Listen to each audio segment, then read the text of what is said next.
The sun's shining, birds are singing, and all feels right in the world. Until the season changes, and suddenly you lose your motivation to get out of bed. In fact, 1 in 5 people experience some form of depression, no matter the season or time of year. At the American Psychiatric Association Foundation, our vision is to build a mentally healthy nation for all, because we want you to live your best life and be your best you all year round. Please visit mentallyhealthynation.org to learn more. So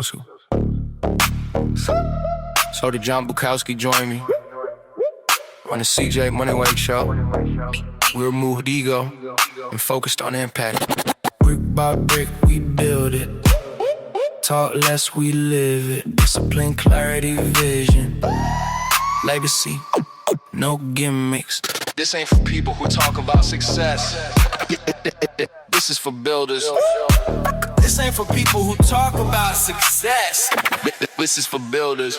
Wealth building strategy, standards, execution. Brick by brick. This ain't for people who talk about success. Serious about leadership? Tap in, watch, share. Tag someone who needs this. Moneyway. What's up, my good people? Welcome to the CJ Moneyway Show. I'm your host, CJ Moneyway, and today we're diving into a fantastic, fascinating journey, one that bridges science, medicine, and thriller fiction. I guess today, Dr. John Bukowski started as a veterinarian and public health researcher, but is now an accomplished thriller novelist with titles like Project Suicide and his latest release, Checkout Time. We'll discuss his transition from medicine to storytelling, how he brings realism to his thrillers, and what drives his passion to write. Let's get it on. Hey, so welcome to the show, John. How you doing today, man? Thanks, CJ. I'm doing good. Thanks for having me on the show. Thank you for taking time out your busy schedule, man, to come join the CJ Moneyway Show. So, John, your journey is unique, from being a veterinarian in medicine and health research to writing high-stakes thrillers. Tell us a little bit about your background and what first got you interested in science and medicine.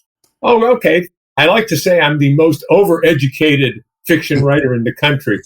I have a veterinary degree, as you say, practiced in Michigan for several years, went back to school and got a master's and a PhD in public health and practiced public health epidemiology for about 20 years.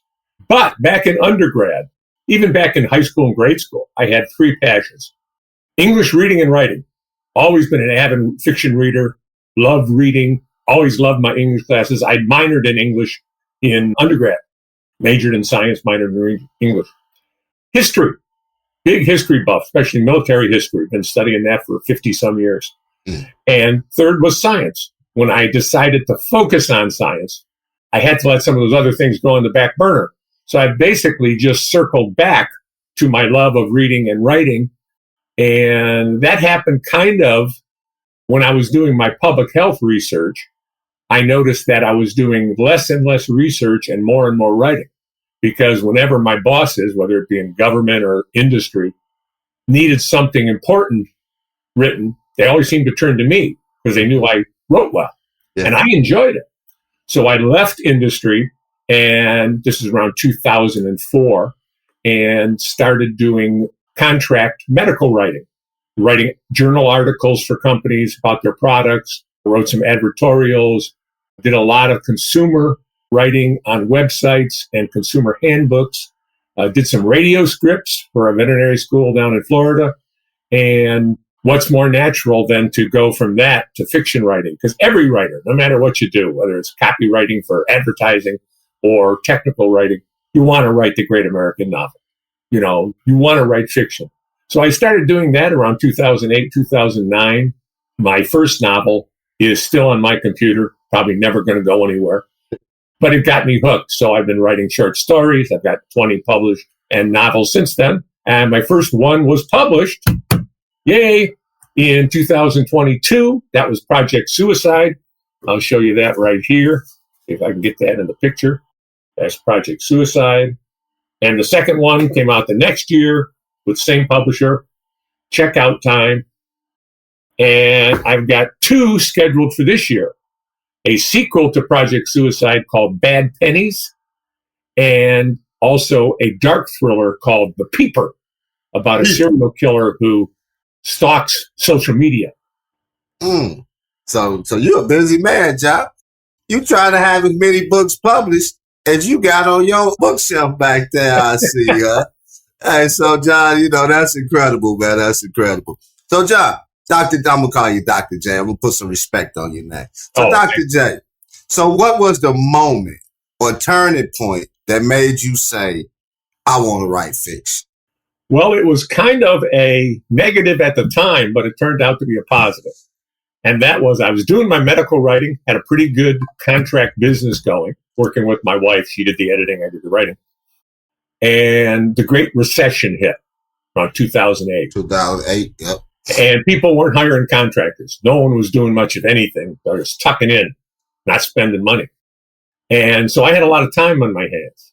And I always, like I said, I always wanted to write some fiction.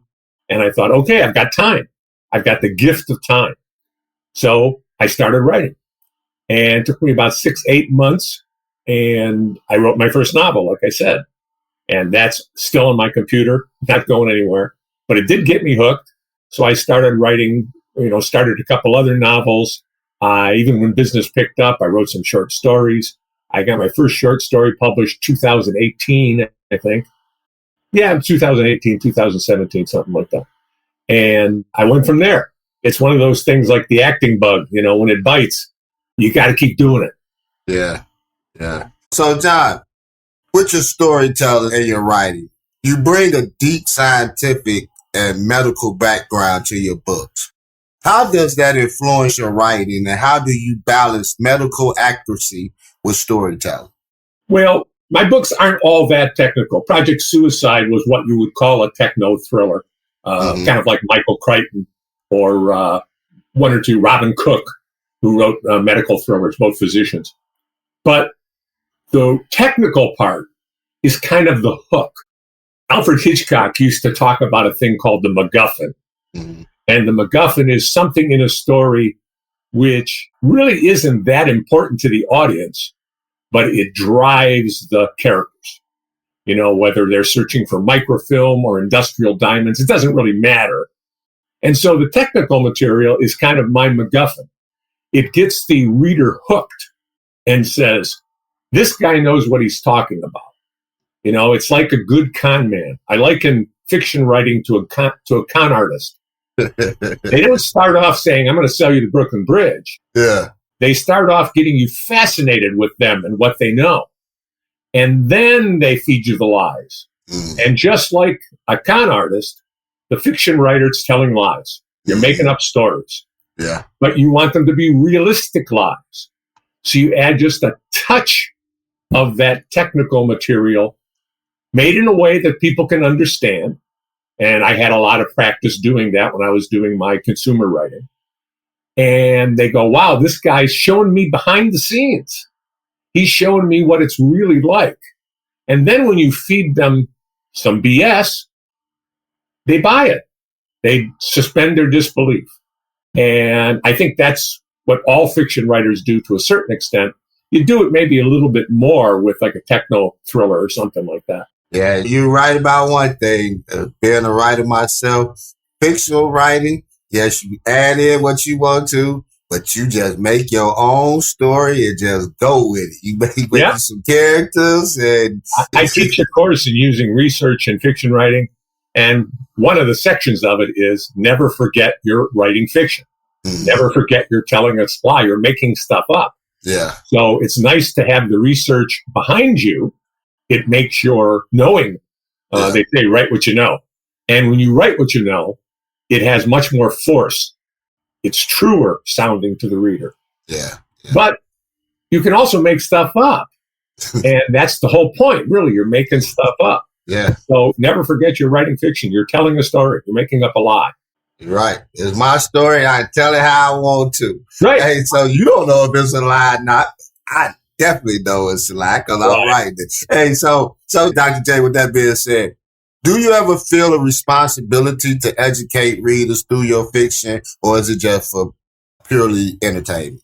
primarily for entertainment, but if you've ever read any Robin Cook or Michael Crichton or several other authors, Joseph Wambaugh or somebody like that, that you feel like you've been educated a little bit about science, medicine, genetics. I'm thinking of Jurassic Park, Behind the Scenes with Police, a police procedural written by somebody like Wambaugh, who's an ex-cop. So yeah, you educate a little bit. I mean, you can't forget that the story is not about the education. It's about the characters, the struggles they're going, the obstacles they overcome, what they want, how they're going to get it. That's what satisfies people. So if you do too much of the education, it sounds like a technical manual. And with the exception of people like my brother-in-law, no one likes to read technical manuals. So it's education, sure. And if you can pass on a little education, or people say, wow, I feel like I really understood that, that's great. But it's primarily for entertainment. Okay, I got you. So, Dr. J, with that being said, let's talk about your book, Checkout Time. Can you give us a quick summary of the book and what inspired it? Yeah, Checkout Time is the story of a arsonist bomber known mysteriously by his pseudonym of Conrad Hilton. And he's looking to extort money from hotel chains. Pay me or I'll bomb your hotels. He's pursued by a beautiful FBI agent and a handsome government researcher, modeled after myself. And until Conrad turns the tables and the hunters become the hunted. This was inspired actually years before I started doing fiction writing, working in industry. I was at a business meeting in a hotel room on the top floor. I think it was like the fourth floor. And I looked at the ceiling and there was a trapdoor. One of those little things that's got a little button with maybe a little key thing, and you pop it open, and it's obviously get access to the suspended ceiling. And I thought, you could hide something up there. What would you hide and why? That's big with writers. What if? What if this happened? What if that happened? Well, I was thinking, someone could put microfilm up there or data discs, and then you'd have like a spy thriller. Or you could put mob money up there, and maybe then you'd have a crime thriller. I immediately went to a bomb. And one of the reasons for that is I'm a bit of a pyromaniac.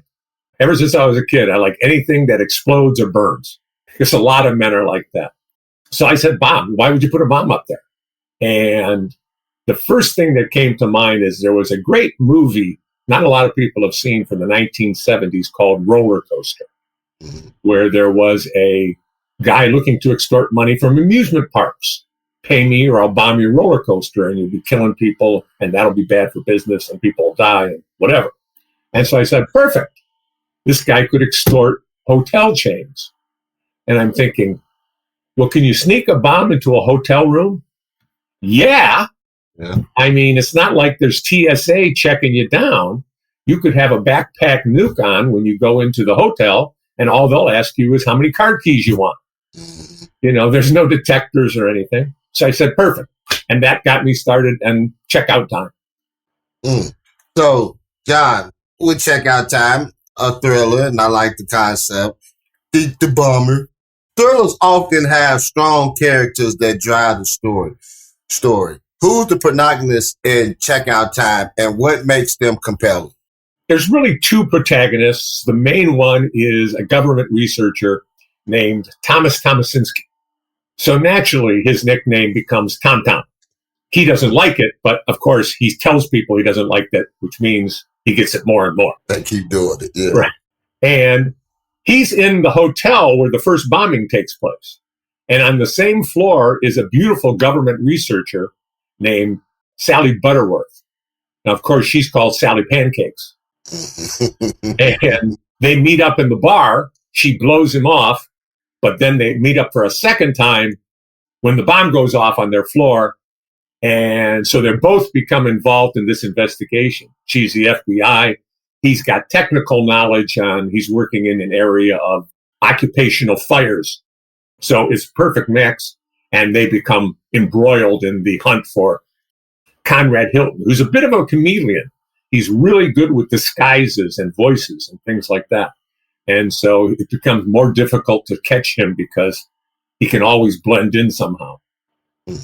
So, John, with Sally Pancakes and Tom Tom, how else do you craft suspense and keep readers on the edge of their seats? Well, it's important that I did some acting in community theater years ago and took some acting classes. And I remember the teacher saying one of the important things is all of the things that motivate you, all of your actions should be true, but they should never be boring. Life is basically boring. We as fiction writers distill out the interesting parts and even blow them up, make them even more grandiose than they would be otherwise. So you have to remember that drama is conflict. So especially in a thriller, there's got to be constant obstacles. In checkout time, these kind of escalate with bombings and things like that, that the characters have to overcome to get what they want, to catch the killer, to do whatever. So you've got to think of it that way. It's like a roller coaster. A thriller's got to be thrilling. You know, every chapter has to have either some big action taking place or the suspense of building to a big action. Alfred Hitchcock used to say, you know, I could put a bomb under somebody's seat in a movie. And if I blow it up, there's a little, and that's it. But if I never blow it up and just make you keep thinking it's going to tick down and blow up, that gets you going. So it's a lot of that. You have moments of climactic action, but a lot of things building to that. That's where the suspense comes in. So, Dr. J, let me ask you, man. So writing thrillers, I know it has to be an intense process. Can you walk us through your writing routine? Like, are you an outliner or do you discover the story as you go? You bring that up. There's two schools, really. The outliner, the plotter, and they usually plot it all out beforehand. You know, they'll have pages of this happens and that happens and this happens and whatever, and they fill in the blanks. That's one way to do it.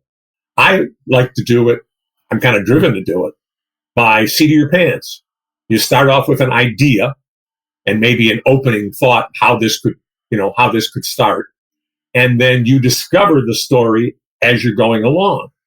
And I think that works very well for thrillers and probably horror writing and stuff. Stephen King does that.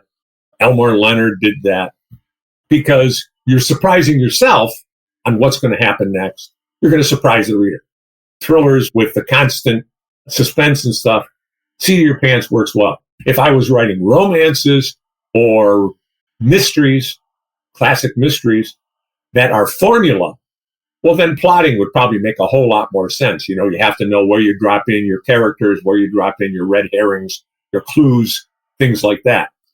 So, but neither is wrong. It's whatever works for you. And I'm a seat of your pants writer, so that's what works for me. I usually write an hour and a half, 2 hours in the morning. I don't know many writers who can really concentrate and be creative for more than 2-3 hours at a time. You know, write 500, 600, 1,000 words and kind of let your mind go clear, do something marketing or something in the afternoon. But yeah, people sometimes think that writers, they go away to a cabin for a month or 3 weeks and they write a 70,000 word thriller or 90,000 word thriller.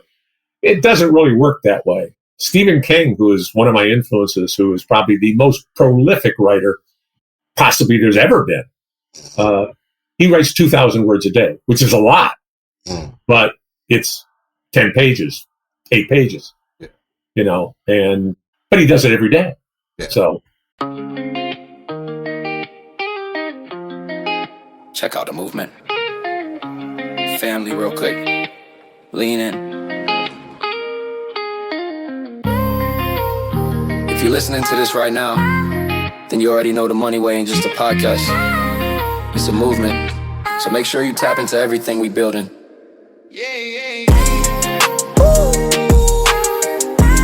It's a Moneyway moving music. New tracks dropping every week. It's the CJ Moneyway Show. Global ranked, purpose-driven voices. Moneyway mindset. Daily inspiration. Real talk, no fluff.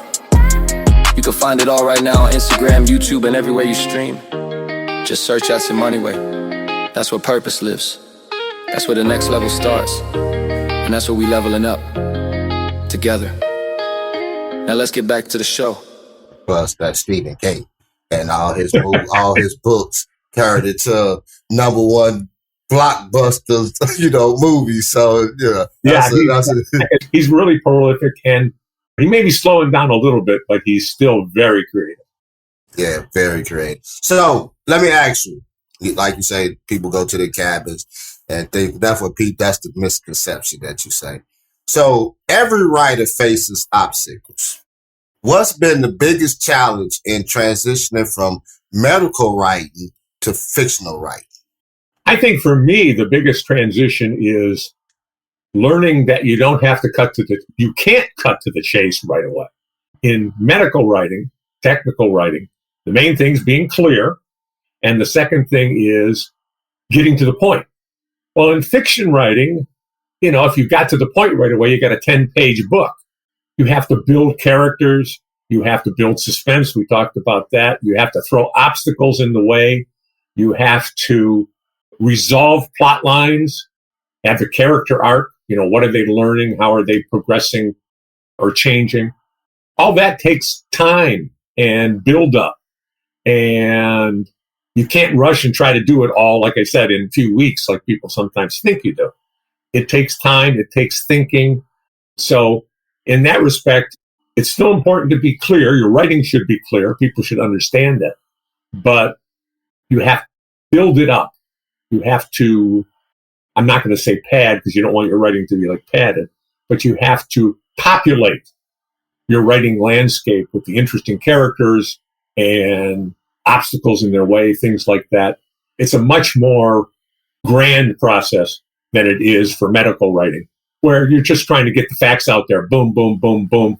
Here's the conclusion.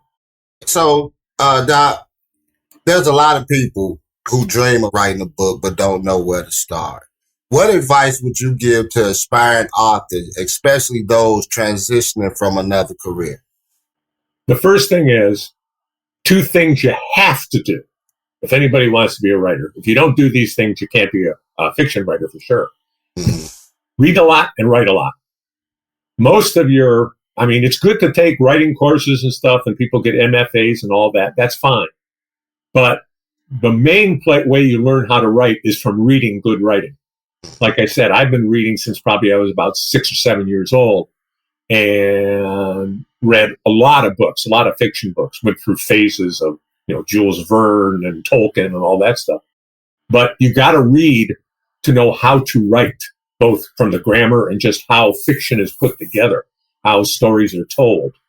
And you've got to write. You can't say, I want to write, and then never write. Sometimes it's forcing yourself. I'm going to write 500 words today, even if they're crappy. I'll go back and fix them later. And you got to treat it as a hobby, because you have to do it because you love it. There's not much money in this business for most people. Yeah. But you have to treat it like a business. You got to do it every day. I know a writer who says there's no such thing as writer's block because there's no such thing as plumber's block. A plumber's got to get to work even if he doesn't feel like it. And it's true with writing as well. You got to kind of force yourself to do it sometimes. So, John, I keep calling you John. I want to put some respect on your name. So, Dr. J, as we get ready, that's fine. I'm just messing with you. The wine is down, man. Refresh our memories on some of the projects that you got coming up as far as the novels that you got a sequence to. I'll talk about the first book I wrote, first book I got published, Project Suicide. Mm-hmm. And Project Suicide is the story of how a cure for Alzheimer's is perverted into an assassination drug. Now high-profile politicians are killing themselves, and only a drunken genius can save the country. That's Project Suicide. And I have a sequel to that coming out, which is called Bad Pennies. Somebody from Project Suicide comes back into the scene and makes trouble. So just like a bad penny, it shows up. Project Suicide and Bad Pennies are 2 books. Bad Pennies should be out in the next 2 to 3 months. And then I have a dark thriller called The Peeper, about someone who stalks social media, finding his victims. And his trophy that he takes is he steals their eyelids. He cuts off the eyelids. And that's why they call him The Peeper. And that should be coming out end of May. That's when it's scheduled anyway. That's a little extreme now, Doc. When cutting off their eyebrows. Well, on social media. Hannibal Lecter was created by a man who was actually a shy writer. He's not a serial killer, but he's. Well, that's what. I get back to Stephen King again. He talks about in his book, The Dark Half, is that we're all people, plural. We are human beings. We have the side that we show everybody else, and then we have the dark half. Yeah, the side where your dreams and your horrors and your lustful aspects and all those other things hide. And the fiction writer can bring those out. And in fact, he has to bring those out. Otherwise, the writing is anemic.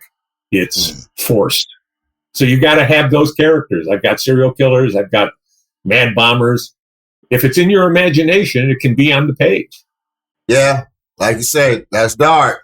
I want to check out that Peepers, Doc. I want to check the Peepers out. I'm hoping to have a book of short stories, an anthology. Like I said, I've got 20 short stories that have been published in various anthologies and magazines. And I'm putting those together in an anthology of my own and hope to have that out sometime this year.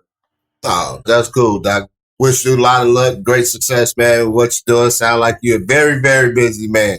So, Doc, before we wrap up, let's have a few fun, rapid fire questions for you. Okay. If Checkout Time was made into a movie, who would you cast as the lead? I can think of a couple. Somebody like Brad Pitt, although he may be getting a little older. Edward Norton. Those are two possibilities. No, good choices, good choices. And for the female lead in that, I mean, I'd immediately think of somebody like Scarlett Johansson. Great choice. Yeah. So that's for that one. Yeah, that's a great choice. So we've talked about Stephen King. You say that's basically through his writing. That was your mentor. What's a book out of all his books that had a major influence on you as a writer? Actually, I have three influences as writers. Stephen King is one. I think he's the master of characters. He creates characters that people love but then he does stuff to them. So it really gets people involved.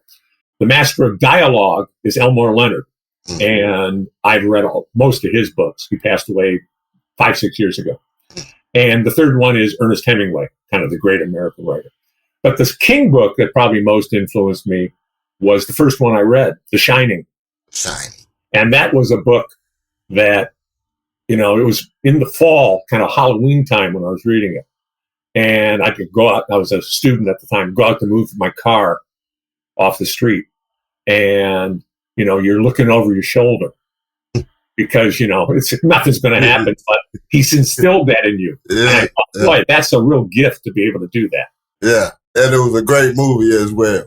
Yeah. Doc, what's the best writing advice you ever received? Well, that was read a lot, write a lot. That was one. And another friend of mine who's a writer, John Gilstrap, he talks about there are no rules.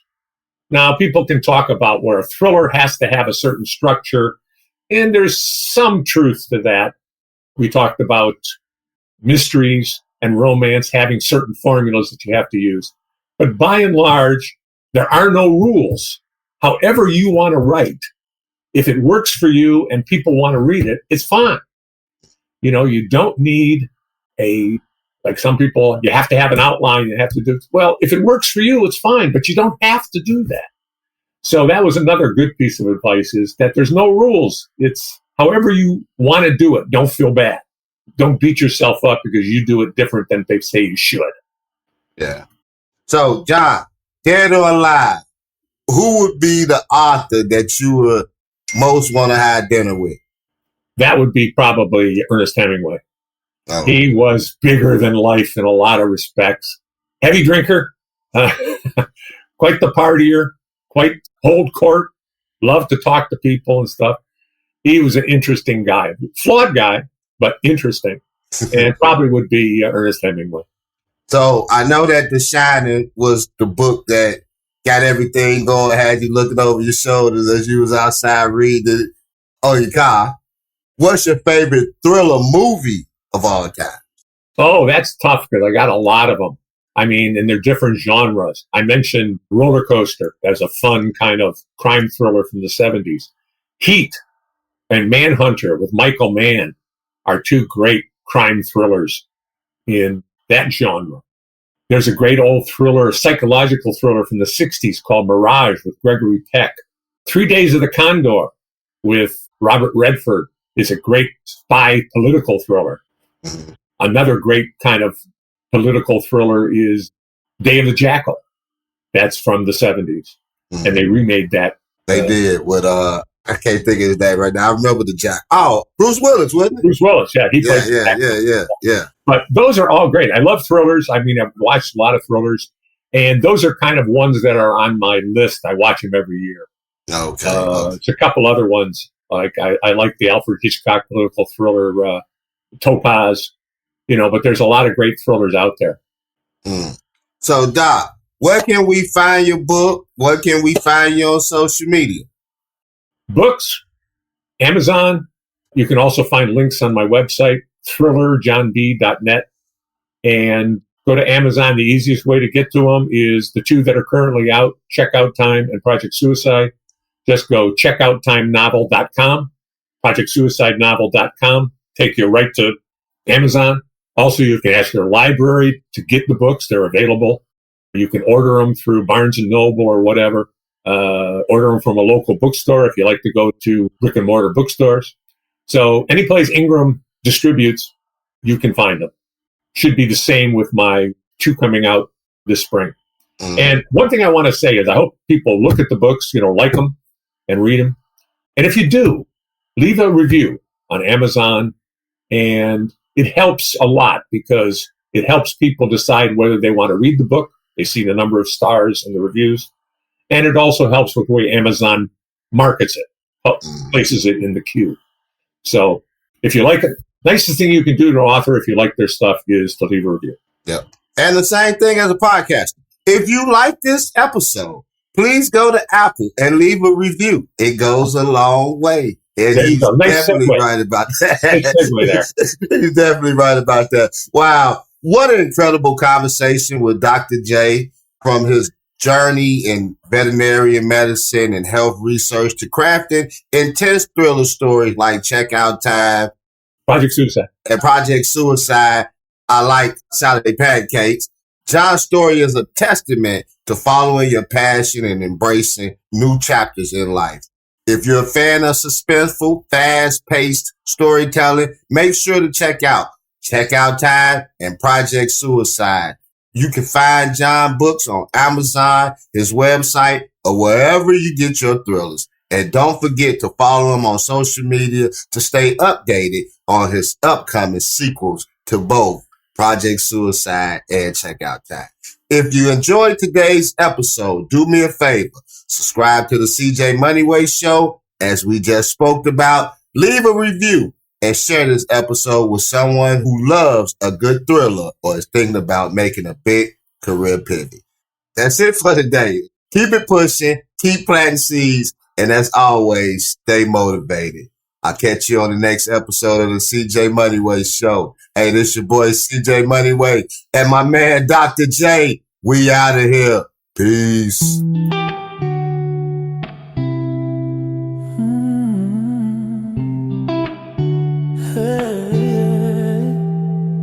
Before you go, let me leave you with this. Every story shared here, it's a reminder that your story matters too. Keep your faith sharp, keep your focus steady, keep your vision clear. And if this episode gave you wisdom, hope, or a push forward, share it with somebody you love. Tap in with me on all platforms, Edge Moneyway, and stay locked into the movement, because God's not done writing your chapter.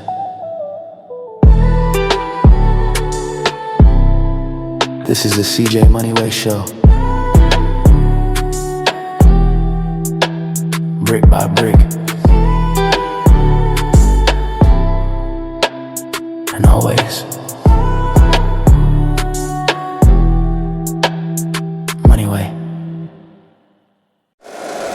If you like the show, please take a moment to rate, review, and subscribe. It really does help the show to grow.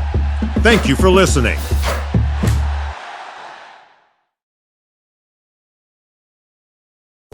What separates dreamers from industry leaders? Your Brand Amplified uncovers the answer. I'm your host, Annika Jackson, and I have authentic, in-depth conversations with proven entrepreneurs and business experts. Some sharing the exact strategies that grew their brands, others revealing the personal stories behind their success. From digital marketing tactics to mindset shifts that change everything. They're real conversations that bridge aspiration and achievement. Find Your Brand Amplified on Apple Podcasts, Spotify, or wherever you listen to podcasts.